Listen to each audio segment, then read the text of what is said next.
The fighting in refugee camps near Sidon lasted 11 hours and was the worst there so far. Several children were among the 39 people injured, many hit by sniper fire as the fighting died down. Meanwhile, in northern Spain, Basque terrorists are being blamed for 4 bombings which killed 3 people and injured 14 others. There were 2 attacks on supermarkets in Vitoria and a garage in Ordizia was also hit. In San Sebastián, the military governor, his wife and son were killed and 10 other people were hurt. 2 youths on a motorbike placed the bomb on top of the governor's car when it stopped at traffic lights. And the International Red Cross has suspended South African government delegates after a row over apartheid at a meeting in Geneva. It's the first time any country has been expelled.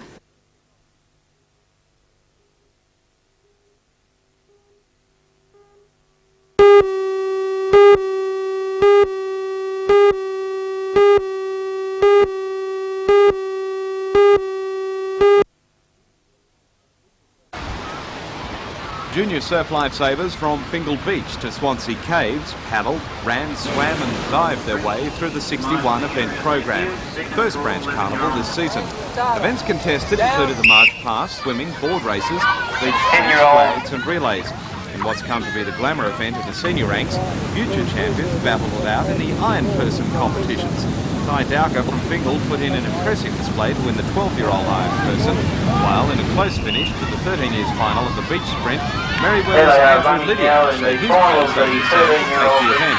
Organisers say there's been a growing interest in junior surf lifesaving this year, and they're hoping for even more entries at the next branch carnival in November at Nobby's Beach.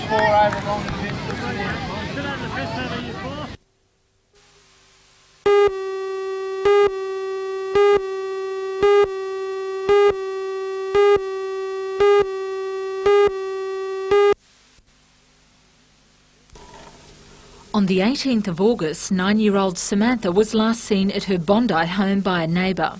Her disappearance has been a mystery to police and to the Knight family, who distributed thousands of posters like this one to help find the little girl. According to police, more than 200 children, most of them involved in custody disputes, went missing last year. And with the latest figures on child abuse and molesting, Babs Knight, Samantha's grandmother, has decided it's time to take a stand.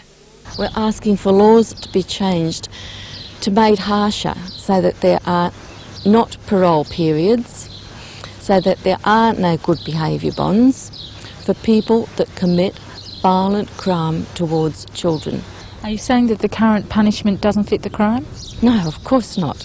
Nothing near enough. Nothing close to being harsh enough. As far as the Knight family goes, are you still not giving up hope that you'll find Sam? Of course not. And what's being done at the moment? We just keep looking. The police keep looking. We just keep believing. This is a petition that will be sent to Parliament demanding that the current laws concerning child molesters be changed. At a special meeting at the Cardiff Workers Club tonight, the people of this region will have a chance to voice their opinions.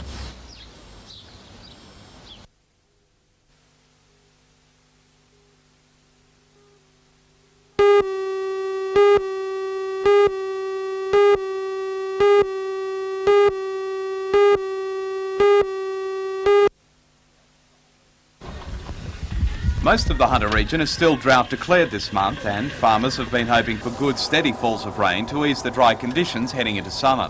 The coastal fringes have recorded good falls, with Nobby's signal station recording almost 24 millimetres in 24 hours. Most of that rain fell in a 12-hour period.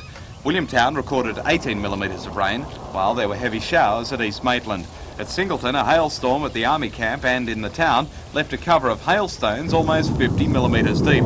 Further up the valley, Muswellbrook recorded only 8 millimetres of rain. Although small, it's the first decent fall farmers have had since the middle of last month. Nearly 50 millimetres of rain fell in one 24-hour period. Despite the dry conditions, the Department of Agriculture reports that salinity levels along the Hunter, Williams and Patterson rivers are not abnormally high. And farmers say they're now hoping for more good rain to boost pasture growth for the dry months ahead.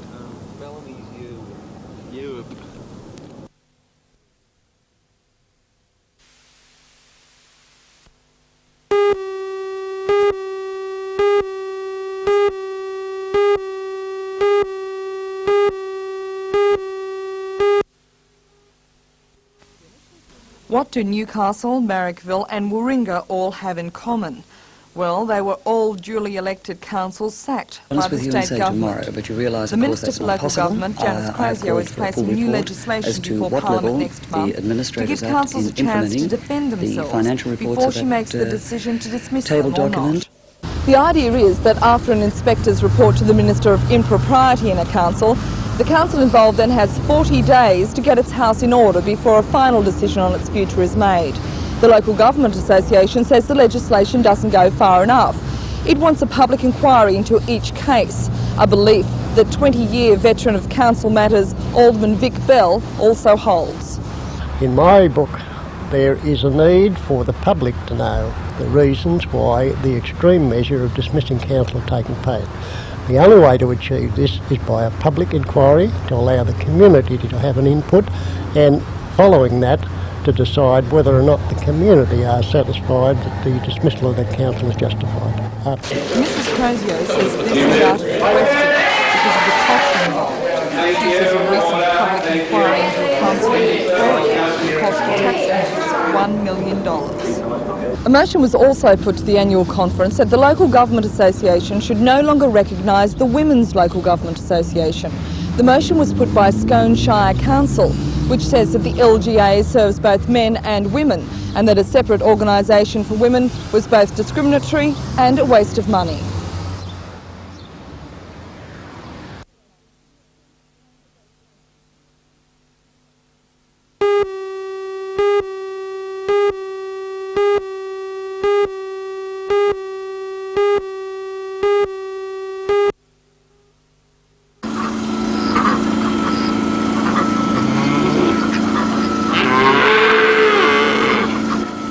This is Redgate, a property near Woodville. It existed for many years as a traditional dairy farm.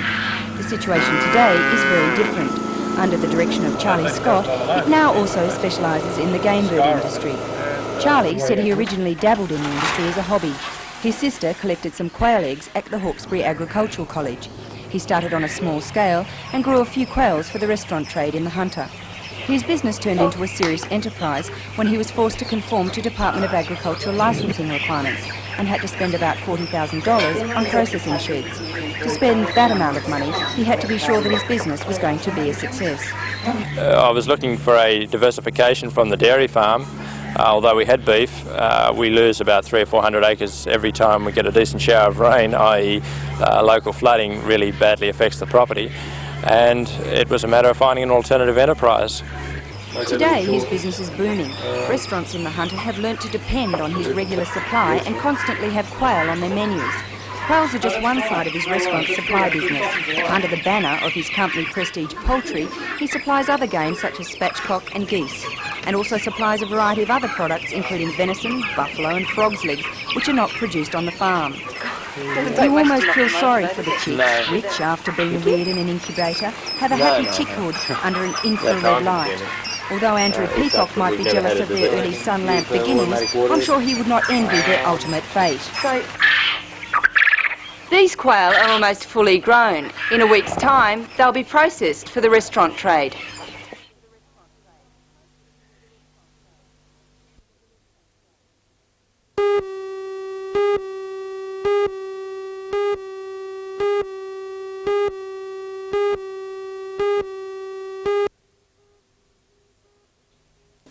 Maurice Graham recently retired as a senior lecturer in social science at the Newcastle College of Advanced Education, and already he's had his first book published. The author says this book is very different from other introductory books on politics. He says the others are too mechanical for the average reader, while his book puts the subject in everybody's language. Illustrated with cartoons, the beginner's book of Australian politics is about people and politics. It's different from the introduction to Australian politics that you see in bookshelves now, because it's got the focus on the beginner, and it is saying, look, politics is about people. This is what politics does for people and does to people. You should know about these things, and having known about them, it'd really be a good idea for you to get involved. Graham's book has been out in Australia for a few weeks, and the author says the response here and overseas has been surprising. had a very good response so far. The media has responded well. Distributors in the United States have been attracted by it, and we're hoping we get into the Californian market. So you just don't know how things will go, but if the early signs hold up, then I could have fluked a winner.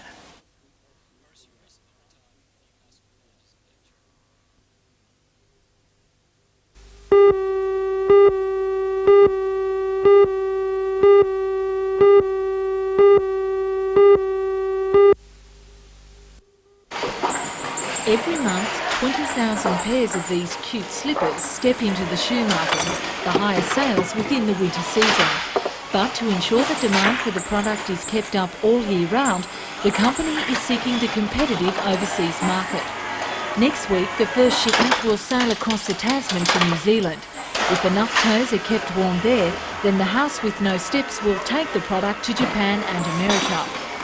Management says that production will triple for the staff of 80, most of whom are intellectually handicapped, if the export market is found. But another search will then begin. We not only need able-bodied staff in the sewing positions, but we need a lot more disabled labour. So we could probably start another 20 disabled persons tomorrow if they wanted to work here.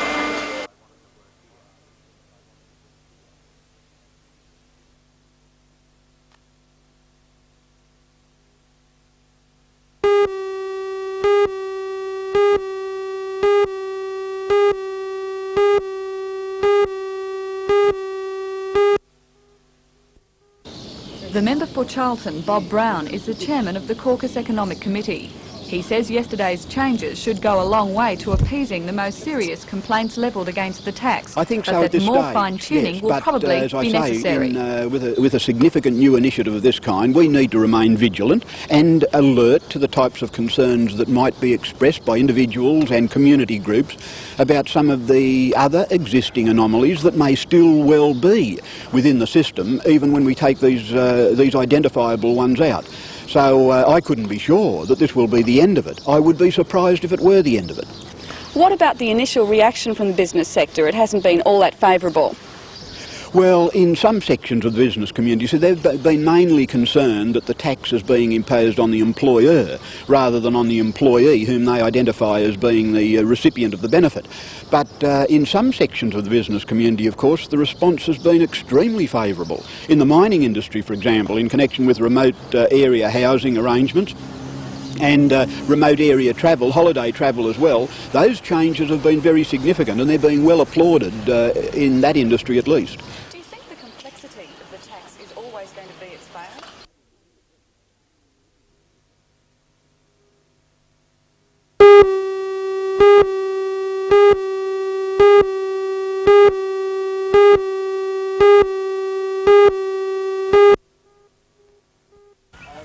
About 60 farmers and property owners attended the field day at the Kelleher property to inspect the results of recent aerial work in improving pastures.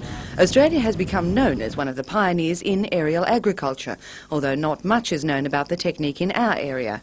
Natural pastures on the property were originally covered in fireweed and tussock when Mr Kelleher decided to use the aerial techniques for improving his pastures. Guest speaker at today's field day, Dr Malcolm Campbell, is Principal Research Officer with the Department of Agriculture at Orange. He's also a leading world expert on establishing pastures by aerial techniques. Well, in this particular area, the benefits are increasing the number of animals you can carry per acre or per hillside. On this area, with untreated country, you carry one beast to 10 acres. Once you have it improved, as this pasture showed today, with new pasture species, you can carry one beast to 2 acres. So you've increased the carrying capacity 5 times, and this becomes highly profitable. What does improving pastures involve? Well, it means sowing new pasture species. In this case, we're sowing phalaris, ryegrass, subterranean clover and white clover, a pasture mixture with legumes and improved grasses. The aim being to establish phalaris in particular, because it's a long-lasting grass, it's drought-tolerant, and it's also highly productive.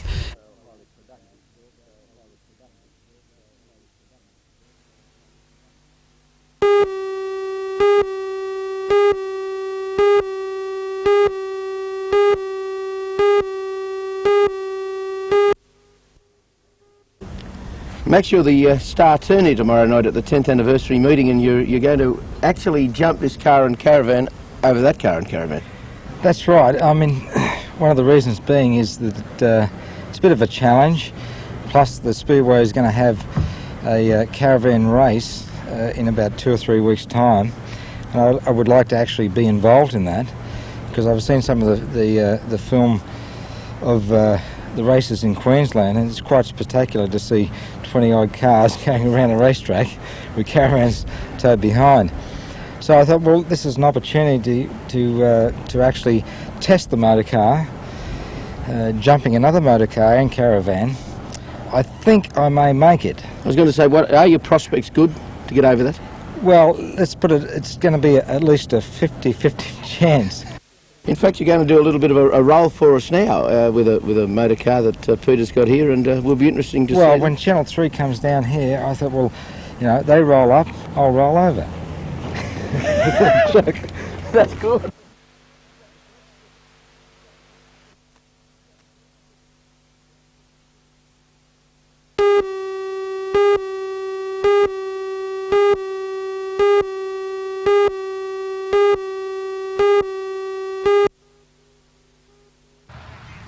The body of the 45-year-old man from the Toronto area was discovered by people walking along the foreshore of the lake at around 5:45 this morning.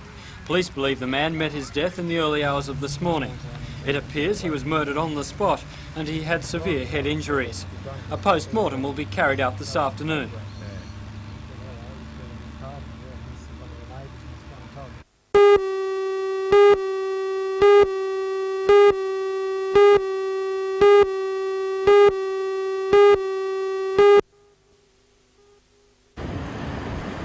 Five two-man teams from Albury, Bullaroo, Sydney, Canberra and Broken Hill competed in this year's state final. The teams undergo testing in resuscitation, ambulance driving and their response to an accident scene. In today's testing, that was a simulated boating accident. The team from Broken Hill took the honours, and they will now go to the National Championships to compete against other ambulance teams from around Australia. At Valentine today, radio-controlled off-road cars will put through their paces. The races are organised by the Valentine Lions Club in conjunction with their spring fair and attracted drivers from Newcastle, Maitland and Sydney. The competition covers every class of radio-controlled off-road vehicle. A large crowd was given a sample of some spectacular manoeuvres. And at Freeman's Waterhole today, the annual Mines Memorial Service and wreath-laying ceremony was held.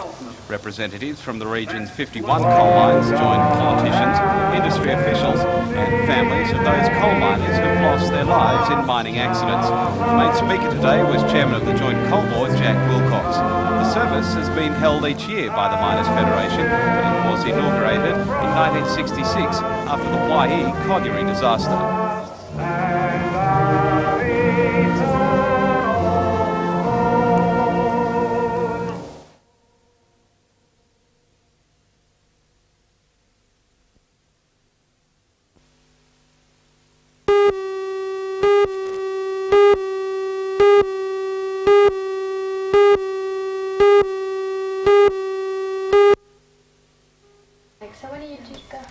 It's 38 years since Margaret Harrod and Charles Sayers last saw each other at an elder sister's wedding in England. That was in 1948. They both then went their own way, Charles to settle in Australia and Margaret to Canada.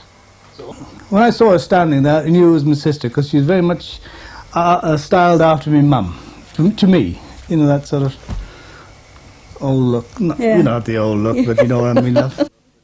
Margaret came to Australia on a touring holiday and decided it was time to track down her only brother, a move she says she's glad she made.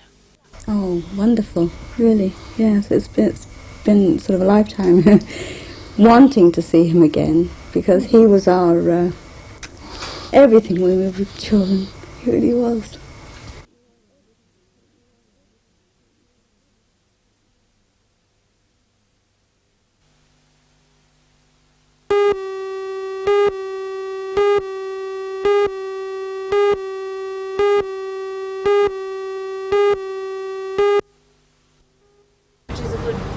In announcing the changes today, Matara Administrator Lorraine Macy said the festival will be from Saturday the 3rd to Sunday the 11th of October. There will be some exceptions though. The garden competition will still be judged in late August, early September, for the obvious reason that's when the flowers bloom. That's true, so it will still run in September as it always has, but be just as much a part of Matara as it was. So you're going to not try and make the flowers bloom later? No, there's nothing we can do about that, but it'll still be a very big part of the Matara Festival next year. While the new dates for the festival proper cover the traditional getting out of town time of the October long weekend, Lorraine Macy is confident about her festival, and it will immediately precede two major sister city events. That's right, Ray. In Lake Macquarie they'll have the Sister City Conference, which will have delegates attending from all across Australia, and here in Newcastle the Sister City Games, which will have international athletes competing, and they both follow on almost directly after Matara. And for next year we also see the re-emergence of the Friends of Matara. What's the idea behind that? Well, the Friends of Matara is actually the body that votes and elects the Matara Management Committee. So they're a group of community-based organisations and individuals and businesses that support Matara through the year, have social and special events, and also do the elections in February for the next Management Committee.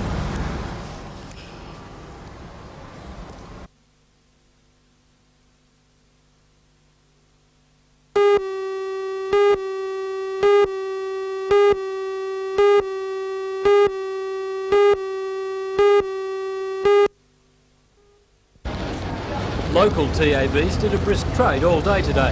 When the doors opened at the special time of 7:30 this morning, most branches had people waiting on the doorstep to place their bets on the big race. For those once-a-year punters, the TAB had plenty of helpers to make sure that customers put their money on the horse they fancy. In the coalfields, breakfast tradition well supported in the TAB.